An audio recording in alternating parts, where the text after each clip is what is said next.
سلام، امیدوارم حالت خوب باشه. اما اگه حالت یه خورده خوب نیست و صدای درون تو گم کردی و گمراه شدی و نمیدونی باید چیکار کنی، این 5 تا فیلم برای توه. 1. فایت کلاب. نمیدونم تو چقدر با این مسئله درگیری، ولی من خیلی وقته که باش درگیرم و نمیتونم سایه خودم رو قبول کنم. قبول کردن این که منم گاهی اوقات بدجنسم، گاهی اوقات زشتم، خجالتیم و چهره آدم رو قضاوت میکنم و بعضی وقتا هم میخوام سر به تنشون نباشه. اینه برام سخته، ولی بعد از این که این صدا رو میشنوم یه صدای دیگه تو ذهنم میگه که نه این فکرها درست نیستن. خوب فکر کن، مثبت فکر کن. این انکار کردنم جمع میشه یه بوم میترکه و من دیگه حالم خوب نیست و تعادل روانیمو از دست میدم. فایت کلاب به باحال‌ترین حالت ممکن نشون میده که اگر جنبه منفی فکرامونو آدم حساب نکنیم و همش انکارش کنیم و همش بخوایم زور بزنیم که شبیه اکثر آدمای جامعه باشیم، چه بلایی سرمون میاد. 2. فارست گامپ. اگر جزو این 3 دسته، پس حتما این فیلم رو ببین. دسته اول، اگه فکر میکنی چون خنگی یا زشتی یا مثلا خانواده خوبی نداشتی شایسته زندگی کردن نیستی. دسته دوم، اگه تنوع طلبی، هی از این شاخه میپری به اون شاخه و یه جا نمیتونی آروم قرار بگیری، مثل آدم توی یه زمینه تلاش کنی. دسته سوم، اگه از زندگی کردن خسته شدی، خیلی راحت، دیگه اصلا این دنیا به درد نمیخوره واسه. 3. پرواز بر آشیانه فاخته. دولت‌ها نیاز دارن هممون رو شبیه هم کنن، چون در غیر این صورت کنترل جامعه براشون سخت میشه دیگه. هر کی میخواد ساز خودشو بزنه. ولی فیلم قراره یادمون بده که ساز مخالف زدن همیشه هم به این معنی نیست که تو داری اشتباه میکنی. میدونم فرق داشتن سخته، آدم اگه بخواد عقاید خودشو داشته باشه سخته و آدم با عقاید خودش بارها و بارها به این شک میکنه که نکنه داره اشتباه میکنه، نکنه که جامعه داره درست میگه. ولی یادت باشه که اکثریت همیشه مسیر درست رو نمیره و در اقلیت بودن به معنی اشتباهی بودن نیست. 4. انجمن شاعران مرده.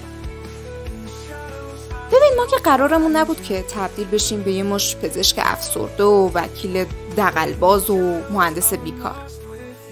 بچه‌ها جالبن ها، وقتی ازشون میپرسیم که میخوای چی کارشی، جوابای صادقانه تری میدن. شجاعت دارن، میتونن انتخاب کنن که نقاش، آشپز یا شاعر باشن. خب چون که جامعه هنوز چیزی بهشون تحمیل نکرده، جامعه هنوز تو سرشون نکرده که دکتر و وکیل از بقیه بالاتر.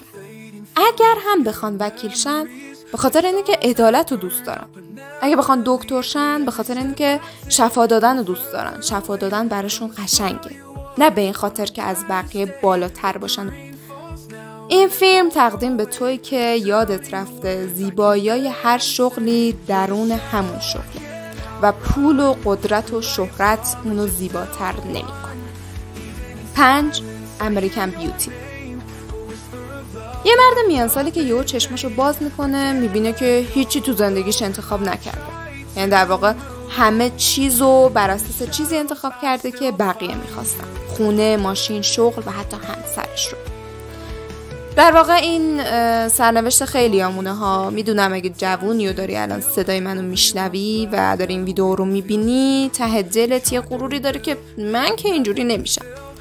ولی خب یادت باشه اگه که خیلی کاراتو بر اساس این انجام میدی که اونجوری بهتره یا بر اساس این انجام میدی که منطق اونو میگه، ممکنه تو هم اینجوری شی.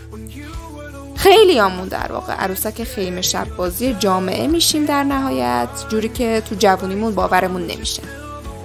توی این فیلم هم عروسک خیمه شب بازی ما در نهایت برای نجات زندگیش دست به خیانت میزنه و حالا قراره که باقی ماجرا رو ببینیم.